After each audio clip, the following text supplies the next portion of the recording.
Hi, I'm Dr. Mike DiTolla, the Director of Clinical Affairs for Sirona Dental, and I'd like to welcome you to this Sirona Media Panel, coming to you live from the 2016 Chicago Midwinter meeting. Today, my esteemed guest is Marc Chalupsky from the International Dental Tribune. Marc, how you doing? Good, how are you? I love the Dental Tribune. I love seeing when it comes out. It's kind of a different type of dental publication that we had seen previously in the U.S. Most of them tend to be more magazines, and I like what you guys have done. Well, thank you so much. And it's been working out well internationally, too? Yeah, it's been working out well internationally. So there's a lot of interest, especially from Europe and from the Middle East and from Asia-Pacific region. So yeah, we're getting some good feedback, and of course we're also trying to get as much feedback from the industry. So yeah, it's been fun. Okay, well, we have to your left, we have Aaron Dayringer, who's the product manager for the CEREC mills, the machines that are able to mill these types of solid zirconia crowns. And to his left, Dr. Mike Skramstad, one of the beta testers and actually a long-time CEREC user who has a lot of experience, not just with solid zirconia, but with all the materials that can be milled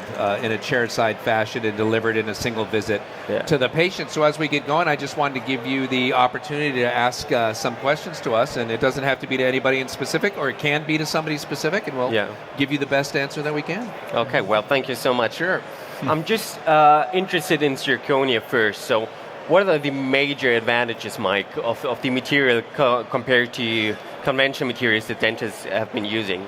Well, Mike and I can probably do this one tag team. The first one is it allows you to be very conservative. It allows you to be minimally invasive. And so typically with like a PFM crown, a bilayered crown where you have porcelain fused to metal, you had to reduce at least 1.5 millimeters, and most of the time, just about every lab wants you to reduce 2 millimeters, which is a lot. And so one of the big differences when it comes to solid zirconia is you can go as thin as 0.6 of a millimeter, which doesn't sound like a huge difference unless it's your tooth or your loved one's tooth.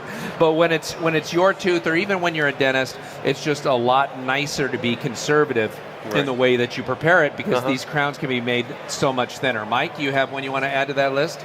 Yeah, I mean, another thing you can look at is how it's milled. Since it's milled 22% bigger, and Aaron can go into maybe the technical details on that, but it's a much more precise mill. I don't have any research to back that up. It's more anecdotal that things, more deeper fissures, better fit, better margins, more flexibilities on different margin types. So Mike mentioned the fact that you could actually reduce the tooth less. We're talking also axially by the margins. So instead of needing the 1 millimeter shoulder or deep chamfer, you could probably technically go almost to a knife edge if you had to, and it would mill it out correctly. So the fits are better. I only can assume because of the more accurate way it's milled. That's correct. Yeah, we're using the Finisher 10 instrument to mill out the final details of the restoration. It has a very thin diameter of 1 millimeter. And so once you factor in the shrinkage of the zirconia, you have really fine details in the fissures. So it's just really detailed. But what about the strength? What about the durability of the material? Well, for example, just to put a bow on what they were talking about, that's what it looks like when it comes out of the mill. And if you turn it over and look at the margins, they really are like, we call them like knife edge or feather edge. You just can't do that with other glass ceramics. And then when it comes out of the oven, 13 minutes later, it shrinks about 22%, but you still retain all that anatomy that you were able to get, in the pre-sintered version of it. As far as durability goes, before I came to Sirona for 15 years, I was practicing inside of the country's biggest dental laboratory, and the lowest fracturing product that we had that came back for remake, besides cast gold, which just doesn't break at all, at 0%. The second lowest and the only other product we've seen under 1% was solid zirconia. Oh, okay. And so unless it is made at less than 0.6 of a millimeter, or a dentist grinds on it and makes it too thin, it's virtually indestructible, and it's really the strongest tooth-colored material that we've ever had. So durability is one of the big things, because when a patient comes back with a broken crown, they're angry, the dentist is angry, everybody's kind of angry, and one of the nice things about this material is that it fractures less than any tooth-colored material we've ever seen in dentistry. Okay.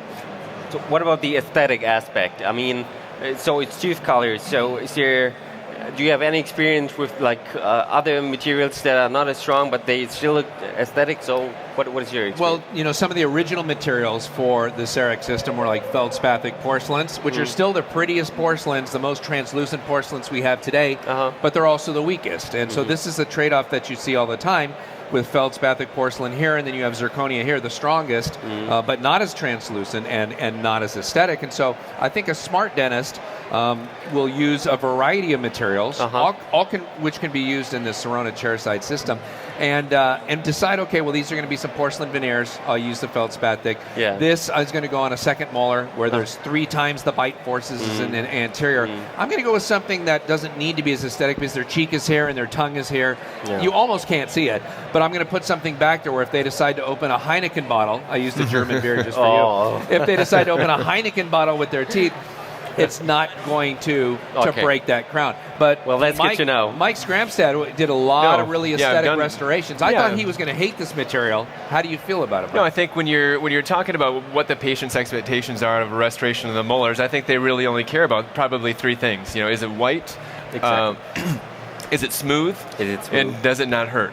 Right, so the fact that you have to reduce less is going to hurt less. The fact that you can cement and it's not as of a conductive material as zirconia, it doesn't conduct heat or temperature as much, it's probably going to hurt less. So I think you have to find that balance based on, is it the most aesthetic material in the world? No, but it's getting to the point where I think it's decent. It's decent for molars, and the advantages outweigh the disadvantages, specifically when you can cement it back there.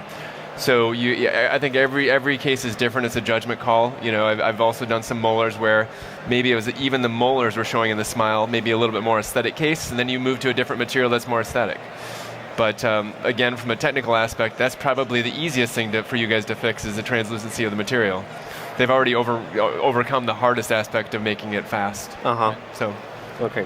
Yeah, it's funny because in the beginning when I looked at, years ago when I would look at these crowns and I'd go, ooh, that doesn't look a lot like a natural tooth. And I would show them both to a patient, like a cast gold and a solid zirconia, and say, which one do you want? They go, that one.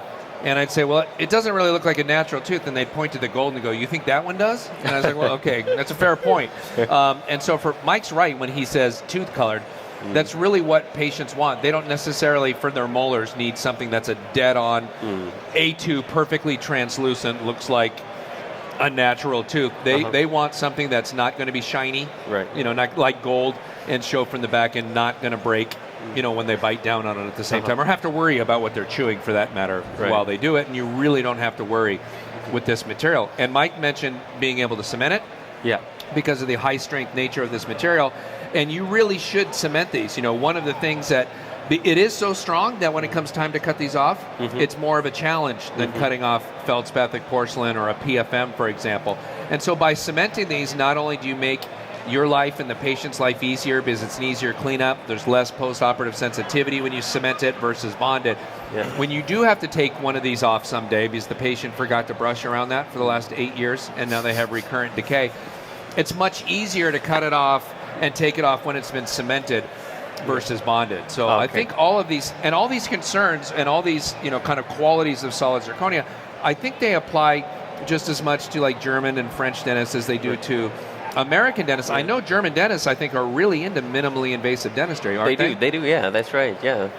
And so this represents the most minimally invasive, it's really the most conservative crown that you could do when it comes to how much tooth structure. We have no prep veneers for front teeth. I've often wondered if we could do a no prep crown, where all you do is break the contacts and be able to slide a crown on. We'd still need a little occlusal reduction, but this is as close as we can get to being able to do that. But you can use zirconia not only for crowns, but also for bridges and veneers and lines. Yes, yeah, well, veneers might be a bridge too far, only because it is more difficult to bond to zirconia than other glass ceramics. And so with a veneer, it's almost a completely non-retentive prep. You're just gluing it to the front of the tooth, and it's too easy for it to come off. Yes, you could mill it.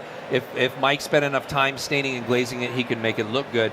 But it is more difficult to bond to, and it's a lot less fun to cut off when it's been bonded into place too. But you can do like 3-unit bridges like this, and you can use these 3-unit bridges to replace a missing posterior tooth, which you couldn't do with other glass ceramics. You could do 3-unit bridges in the anterior.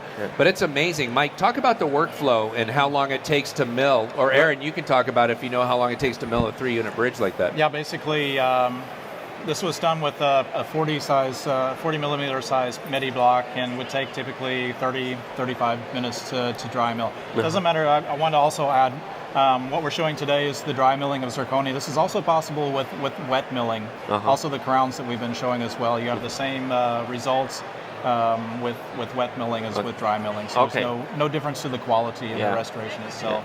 The time savings by the pre-sintering before it's sintered, that's the advantage by dry milling.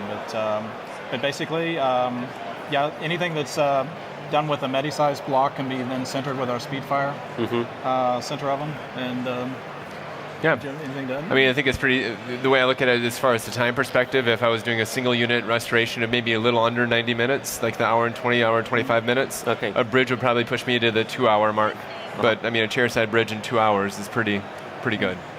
It's pretty amazing. And what Aaron was saying basically was that since it can be wet milled, that means that everybody who currently owns a CEREC unit with an existing mill can still take advantage of this material, even though they don't have the newest and latest and greatest mill. So they're not that's good to know, Yeah, they're not being locked out. So all current CEREC users can still use this workflow. It takes a little bit of extra time, 10, 15 minutes to dry out the restoration after it's wet milled, but they can still take advantage of this high-strength chairside material. Okay, wow, that's amazing. That's a really strong workflow. Could you elaborate on the workflow a little bit more? So how long does it take for the crown to be finished? Okay, go ahead. Aaron, please go ahead. Yeah, so the workflow up until you get to the actual milling of the crown is basically the same that you've been doing before in the software. But the dry milling or wet milling of a crown typically is under 15 minutes. That's not an issue, like 12 minutes on average or so for a posterior crown. After that, the doctor would then separate the block from the block holder, remove the sprue and fine that down, and remove the dust, and then he'll center the restoration. That takes approximately 15 minutes. 15 minutes, okay. Yeah. So, and this all takes place in the practice, so you don't need a lab or something like that. Yeah, so that's one of the huge advantages, and also for the patient. You know, they come for one visit. That's what it's all about. Full zirconia restorations in one sitting for the patient. So wow, yeah, that's great.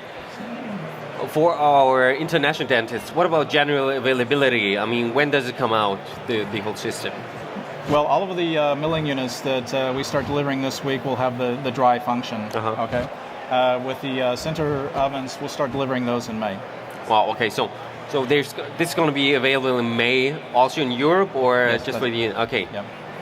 Yeah, we're not forgetting about you. Okay, that's good to know. We're going to make sure we take care of you guys. Because German, European dentists really want to know about it. I'm sure they're going to like it. It's a very simple process, but very efficient, and it's just a one-time visit, and this is also very nice for the patients. And if you liked cast gold, and I know that all the German dentists I've met really like cast gold, you're going to like this, because it's almost like a cast gold in a shade A2. So I think it's going to be something, once they get a chance to see it or have an in-office demo, they're going to find themselves drawn to it, because it's currently the strongest crown that we can make in dentistry today. That's not cast gold, and it does look more aesthetic in that. So Marc, thank you so much. Well, thank you so much. Congratulations on your success with International Dental Tribune. Thank you so much. Thanks to the rest of our panel members. Thank you guys for watching our media panel. We want to thank you for your time and your continued commitment to quality dentistry.